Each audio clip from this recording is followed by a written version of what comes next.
ओम नमः शिवाय। दोस्तों, महाकाल की कृपा आप सबके ऊपर बरसती रहे, इसी कामना के साथ आज का जो वीडियो है वो मैं शुरू कर रही हूँ। दोस्तों, इस चैनल पर आपको मिलेंगे पूजा पाठ, व्रत, त्योहार से संबंधित सारी जानकारी। तो अगर आप लोग पूजा पाठ से जुड़ना चाहते हैं तो इस चैनल को सब्सक्राइब जरूर कर लीजिए। दोस्तों, हरतालिका तीज व्रत जो है वो अभी आने वाला है। 18 सितंबर को दिन सोमवार को साल 2023 में व्रत किया जाएगा।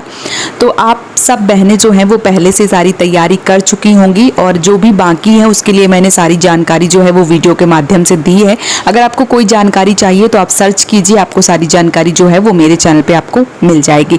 आज के वीडियो में मैं आपको बताने वाली हूँ कि हरतालिका तीज व्रत या तीजा व्रत में बाल धोना चाहिए कि नहीं धोना चाहिए। वैसे मैंने बहुत सारे वीडियो जो हैं वो बना के रखे हैं और मैंने कई व्रतों में, कई त्योहारों में बताया है कि बाल कब नहीं धोने चाहिए और अगर धोते हैं तो किस प्रकार से धोने चाहिए। आज के वीडियो में हरतालिका तीज व्रत में आपको बाल जो है वो धोने चाहिए कि नहीं धोने चाहिए। ये तो देखिए, सोमवार को ये जो व्रत है वो पड़ रहा है। रविवार वाले दिन आप पूरा शैम्पू वैम्पू लगा के अच्छे से बाल धोना चाहें तो धो सकते हैं, उसमें कोई दिक्कत नहीं है।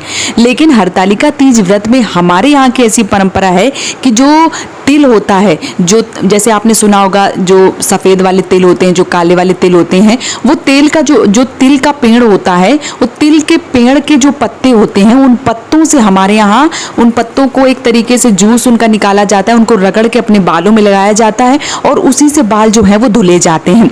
अब जिनके पास ये सुविधा नहीं है, जो बहनें फ्लैट में रह रही हैं, बाहर रह रही हैं, जिनके पास जो तिल का पेड़ है वो देखने के लिए नहीं है, ऐसी बहनों को क्या करना है, ऐसी बहनों को रविवार वाले दिन पूरे शैम्पू साबुन लगा के अच्छे से बाल जो है वो धो लेने हैं। फिर जब सोमवार को जिस दिन आप व्रत करें उस दिन आपको क्या करना है, उस दिन आपको सर से पानी डाल के अच्छे से स्नान कर लेना है। कोई दिक्कत जो है वो नहीं है, क्योंकि व्रत वाले दिन साबुन वगैरह जो है वो नहीं लगाना चाहिए, शैम्पू वगैरह। लेकिन अगर आप लगाना चाहती हैं तो लगा सकती हैं। वैसे मुझे लगता है कि इस दिन नहीं लगाना चाहिए, इसीलिए रविवार को आप अच्छे से बाल धो लें। लेकिन जिस दिन हरतालिका तीज है उस दिन आपको बाल जो है वो जरूर धोने चाहिए। तिल के पत्तों से बाल धोए जाते हैं। अगर आप, फिर से मैं बोल रही हूँ कि अगर आपकी ये सुविधाएं नहीं है, या बहुत सारी बहनें हैं जिनको ऐसा लगता है कि जिस दिन हम व्रत करते हैं उस दिन हमें बाल नहीं धोने चाहिए। देखिए, सब घर की अलग अलग परंपरा होती है, सबके घर के अलग अलग नियम होते हैं। अगर आपके घर में ऐसा है कि जिस दिन व्रत करें उस दिन बाल ना धोएं तो आपको क्या करना चाहिए, आपने रबड़ बैंड से बाल जो है वो बांध के ही रखने हैं। सर से सावर चला के स्नान कर लें, चाहे तो आप किसी नदी सरोवर स्नान कर रही हैं डुब्बी मार के नहा लें, या आप घर पे स्नान कर रही हैं डब्बे से बाल में जो रबड़ बैंड है वो लगा रहने दे, सर से पानी डाल के अच्छे से स्नान करने, कोई दिक्कत जो है वो नहीं है। बहुत सारे लोगों का ऐसा मानना है कि जिस दिन व्रत हो उस दिन बाल धोना ही नहीं चाहिए। तो देखिए, बहुत सारी नित्य क्रियाएं हैं आप करते हैं, उसके बाद सर को ना धुलें, पूजा करें, ये शोभा नहीं देता है और इससे मुझे लगता है कि अशुद्धि की अवस्था जो है वो बनी रहती है। कम से कम जिस दिन हम व्रत करें उस दिन तो हमें पूर्णतः शुद्ध हो जाना चाहिए।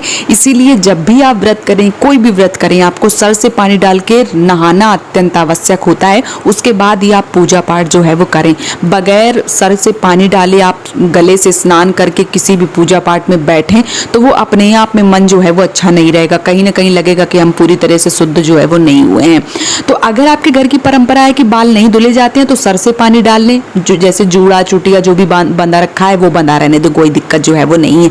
वैसे स्नान करने का, बाल धोने का, खास करके बाल धोने का नियम कहीं भी नहीं लिखा है। जो हम बड़े बुजुर्गों से सुनते चले आ रहे हैं बस वही हम बताते चले आ रहे हैं।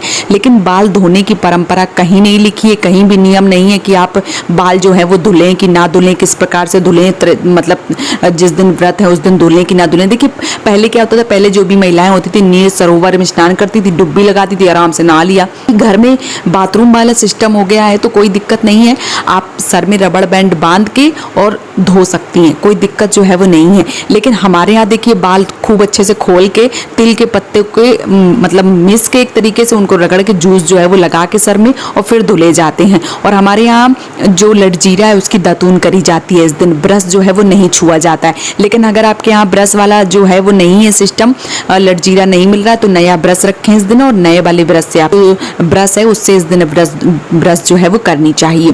तो ये चीजें जो है वो आपको ध्यान में रखना चाहिए। बाल जो है वो धो सकती हैं, कोई दिक्कत कोई परेशानी जो है वो नहीं है।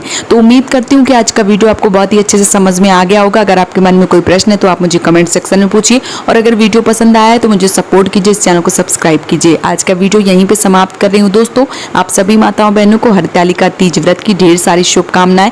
महादेव की कृपा आप सबके ऊपर बनी रहे, इसी कामना के साथ आज का जो वीडियो है वो मैं समाप्त कर रही हूँ दोस्तों। जय माता दी।